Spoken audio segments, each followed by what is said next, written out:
பார்த்தேன். உள்ள எலி ஒண்ணுமே பண்ணல. குப்பை கிப்பெல்லாம் எடுத்துட்டு வந்து போட்டிருக்கான். அதெல்லாம் கரெக்ட் தான். சீட்டை வாயே வைக்கல. அந்த முருகர் போட்டோ பாத்தீங்களா? முருகர் பார்த்தேன். நான் அப்படியே எலி கூட கடிக்காம அப்படியே இருந்துச்சு பாத்தீங்களா? முருகா பரவாயில்லையே, ஒண்ணுமே ஆள நினைச்சோங்க. பறக்கிற மாதிரி இருக்கேன் என் வண்டி. ஹீமேன் சூப்பர்மேன் மாதிரி பறந்துட்டு போயிட்டு இருக்கேன். நமக்கு அப்புறம் தான் சொல்லி நமக்கு தெரியும். ஆனா எல்லாருக்கும் ரொம்ப தேங்க்ஸ். So bro thank you. நம்ம தான் விட்டு வீடியோ விளையாச்சு எடுத்துட்டு வந்துட்டு இருந்தாரு. ஸோ எல்லாருக்கும் தேங்க்ஸ் ப்ரோ. ஸோ ஹாய்டா. ஆனால் பாவம் எடிட்டர் இதெல்லாம் வைப்பாரான்னு தான் தெரில. வைக்கணும்னு நானும் ஆசைப்பட்றேன். ஸோ அவ்வளோதாங்க. இதுக்கப்புறம் அப்படியே வந்து பண்ண நம்மளோட வீட்டுக்கு கிளம்ப போகிறோம். பயங்கர சந்தோஷமாக இருக்குது. பட் சின்ன வருத்தங்கள் தான்.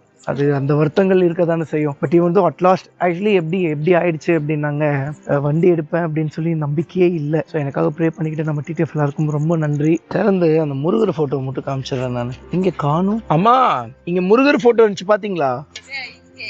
அங்க இருக்குங்க. கடவுள் எழுதி வச்சிருக்காரு போல.